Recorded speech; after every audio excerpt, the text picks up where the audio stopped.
నమస్తే. This is Soumya. ఎండలు బాగా మండిపోతూ ఉన్నాయి. దాదాపు మనకి 40 నుంచి 42 డిగ్రీస్ ఇంచుమించుగా గూడా నమోదవుతూ ఉన్నాయి అనేక ప్రాంతాల్లోను. అలాగే హైదరాబాద్ సిటీలో కాకుండా ఇతర రాష్ట్రాల్లో గూడా ఎండలు ఇంచుమించు అవే డిగ్రీస్ ఉన్నట్టున్నాయి. సో, అందరూ గూడా ఇబ్బంది పడుతున్న పరిస్థితి.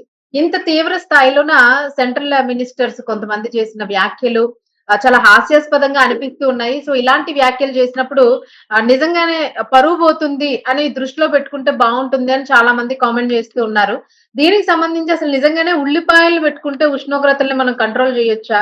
ఆ ఉల్లిపాయ ప్రభావం ఎలా ఉంటుంది? సో, ఇది ఇంత కాంట్రోవర్షియల్‌గా మారడానికి గల రీజన్ ఏంటసలు? ఎక్కడ ఈ ప్రస్తావనొచ్చింది?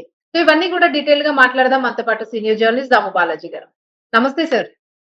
నమస్తే. సార్ మీరు కూడా చాలా బాగా తీవ్రమైన వేడి ఉన్న ప్రదేశంలో ఉన్నారు. ఏమైనా ఉల్లిపాయ యాహ్! ప్రయోగం యాహ్! చేసారా? ఇక్కడ 43 డిగ్రీల సెంటిగ్రేడ్ ఉందండి ప్రెజెంటు. హ్మ్. తర్వాత విపరీతమైన సల్ట్రీనెస్ ఉంది. హ్మ్. సో, ఈ నేపథ్యంలో జేబులో ఉల్లిపాయ ఉంటే చాలు, ఏసీ అవసరం లేదు. నేను కార్‌లో గూడా ఏసీ పెట్టుకోనని ఎవరో గాదు, మన కేంద్ర సమాచార శాఖ మంత్రి జ్యోతిరాదిత్య సింధియా హ్మ్. ప్రకటించారు. హ్మ్. ఈయనెప్పుడు ప్రకటించారంటే మొన్న 3 రోజులకు ముందు మధ్యప్రదేశ్‌లో శివపురి జిల్లాలో ఆయన గుణ అనే ఒక నియోజకవర్గం, ఆయన నియోజకవర్గం అన్నమాట. అక్కడ 3 రోజులు పర్యటన ఆయన చేస్తున్నాడు. ఆ పర్యటనలో భాగంగా తన నియోజకవర్గంలో పిచ్చోర్ అనే ఒక టౌన్‌లో ఆయన బహిరంగ సభ ఏర్పాటు చేశారు ఏప్రిల్ 26న. ఆ సభలో ఆ టైంలో తీవ్రమైన వేడుందక్కడ. 44 డిగ్రీల సెంటిగ్రేడ్ వేడుంది. ఆహ్, అక్కడ హెచ్చరికలు గూడా వేడి ఎక్కువగా ఉంటది, వడదెబ్బ తగిలే అవకాశం ఉందని వాతావరణ శాఖ కూడా ఆ టౌన్‌లో హెచ్చరిక చేసింది. ఆ నేపథ్యంలో బహిరంగ సభకి జనాలు రావాలి గదా! వాళ్ళు వేడిని చూసి భయపడతారు. ఈ కాంటెక్స్ట్‌లో ఆయనేం చెప్పాడంటే, మేబీ ఆ జనాలకి ధైర్యం చెప్పడానికి చెప్పాడా? మీకేమి భయపడాల్సిన పని లేదు. మీ జేబుల్లో ఉల్లిపాయలు పెట్టుకోండి, ఏమి కాదు అని చెప్పి ఆయన జేబులో ఉండి ఉల్లిపాయ తీసి చూపించాడు. నా జేబులో చూడండి ఆనియన్ పెట్టుకుంటాను నేనెప్పుడు.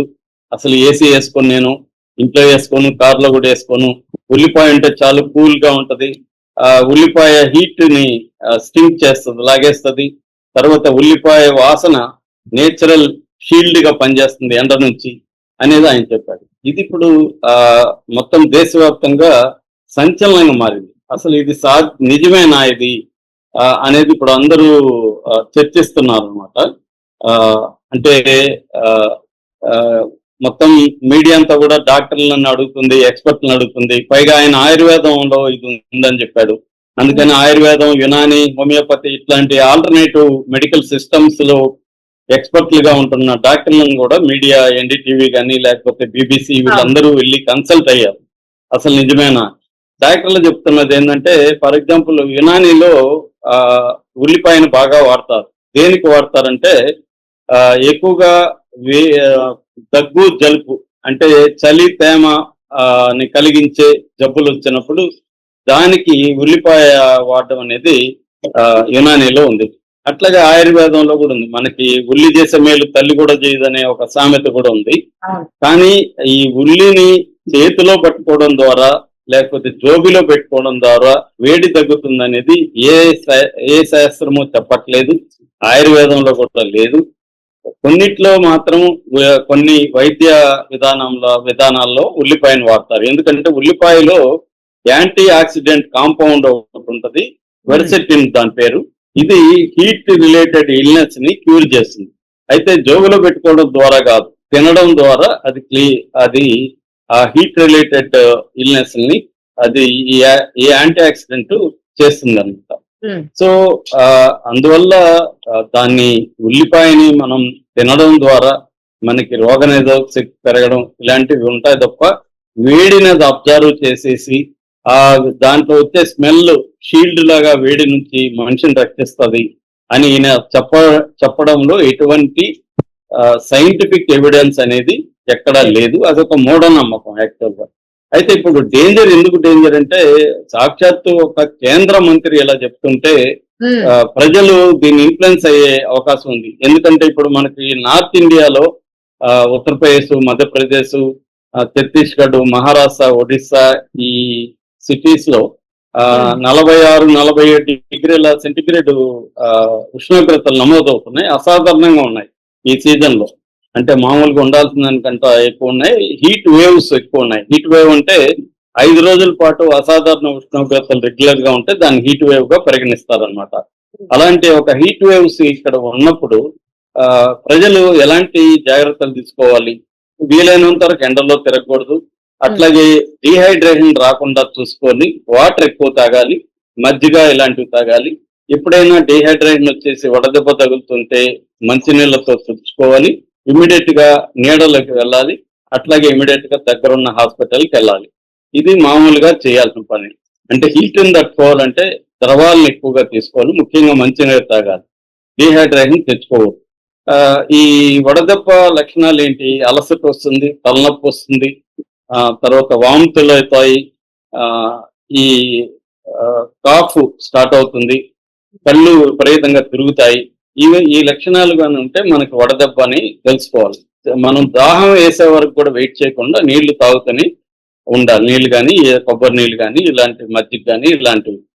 సో అలాగే లూజు బట్టలు వేసుకోవడం, కాటన్ బట్టలు వేసుకోవడం ఇలాంటివి చేయాలి. ఇది చెప్పాల ఆయన బేసిక్ గా. అవి కాకుండా ఆయన ఉల్లిపాయ పెట్టుకోవడం అనేది చెప్తే దీనివల్ల ఈ విపరీతమైన వేడి ప్రదేశాల్లో ఉన్న ప్రజలు ఆయన మాట నమ్మి, ఎందుకంటే ఇవాళ సోషల్ మీడియాలో వచ్చిన ప్రతిదీ నమ్మేవాళ్ళు బోల్డ్ మంది ఉంటారు.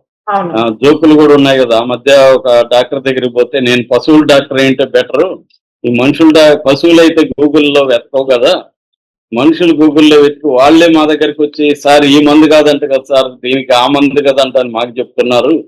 సో అనేది అంటున్నారు. అంటే everybody is an expert except the expert. ఎక్స్పర్ట్లు తప్ప మిగతా అందరూ ఎక్స్పర్ట్లు అయిపోయారు ఇప్పుడు వైద్యంతో. అలాంటిది ఇలాంటి చిట్కాలు ఇవి మామూలుగా మూఢనమ్మకాలు మనకు ఉంటాయి. మనం కూడా చిన్నప్పుడు జ్వరం రావాలంటే సంఖ్యలో ఇది ఉల్లిపాయ పెట్టుకోవాలని చెప్పేవాళ్ళు. సినిమాల్లో కూడా చూపించారు. అది మన దేంట్లో కమలాసన్ సినిమాలో కూడా ఉంటుంది. సో ఇలాగా ఉండేవి అప్పట్లో. కానీ ఎప్పుడైనా కూడా ఎవిడెన్స్ బేస్డ్ అంటారు. అంటే ప్రతిదానికి ఎవిడెన్స్ బేస్ ఉండాలి. అదే శాస్త్రీయమైన ఆలోచన విధానం. ఇప్పుడు ఈ మాట నమ్మి కానీ ఈ జనాలు ఫాలో అయితే ఖచ్చితంగా వడదెబ్బకి వందలాది వేలాది మంది చనిపోయే అవకాశాలు ఉన్నాయి. మామూలుగానే హీట్ వేవ్స్ వచ్చినప్పుడు చాలా మంది చనిపోతుంటారు. సరైన హైడ్రేషన్ లేకుండా బాడీ ఈ డిహైడ్రేషన్ గురై చనిపోతారు. అలాంటిది ఇతను ఉల్లిపాయ పెట్టుకోవాలని చెప్పడం అనేది ఖచ్చితంగా ఇది ఒక రకమైన నేరంగానే మనం పరిగణించవచ్చు. అంటే మిస్ఇన్ఫర్మేషన్ ని వ్యాప్తి చేయడం, ప్రజల్ని మూఢనమ్మకాలు కలిగించడం అనేది రాజ్యాంగ విరుద్ధము, క్రైమ్ కూడా. ఎందుకంటే ఈయన మాట నువ్వు ఒక్కడ చనిపోయినా అది బాధ్యత ఆయనే వహించాల్సి ఉంటుంది. దీని మీద విపరీతంగా జోకులు కూడా పేలుతున్నాయి. సార్ నేను ఒక 4 కేజీల ఉల్లిపాయలు మీకు పంపిస్తాను, మీ ఇంట్లో ఉండే ఏసీ నాకు ఇవ్వండి సార్ అని చెప్తున్నారు. అలాగే మా ఇంట్లో 2 కేజీల ఉల్లిపాయలు ఉన్నాయి, నాకు కాశ్మీర్ లో ఉన్నట్టుంది, మా ఇంట్లో చల్లగా ఉంది అని కామెంట్లు పెడుతున్నారు. సో దీంతో ఇంకొకటి ఏంటంటే ఉల్లి రైతులకు మేలు చేయడం కోసమే చెప్పాడేమైనా, ఎందుకంటే ఉల్లిపాయలు అందరూ కొంటారు దేశంలో అని కూడా జోకులు పేలుతున్నాయి. కాకపోతే ఏంటంటే దీని అంటే సోషల్ మీడియా అర్బన్ పీపుల్ దీన్ని నమ్మకపోవచ్చు, కానీ రూరల్ లో కొంతమంది ఉల్లిపాయలు పెట్టుకొని ఖచ్చితంగా నమ్మే అవకాశాలు ఉన్నాయి. ముఖ్యంగా నార్త్ ఇండియాలో మూఢనమ్మకాలు ఎక్కువ ఉంటాయి. సో అలాంటిది ఆయన బహిరంగ సభలో, అది కూడా 44 డిగ్రీల వేడి ఉన్న సభలో అలా మాట్లాడడం అంటే ఖచ్చితంగా తప్పుదో పట్టించడమే. ఒక కేంద్ర మంత్రిగా ఉండి ఇలా మాట్లాడడం కరెక్ట్ కాదనేది ఇప్పుడు అందరూ కూడా చెప్తున్నారు. ఖచ్చితంగా ఆయన మాటలు నమ్మాల్సిన అవసరం లేదు.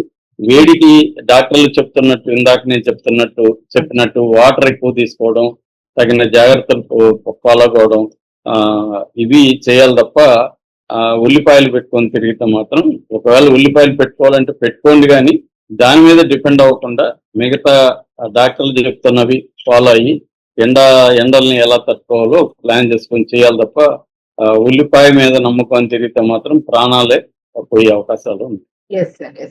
Thank you sir.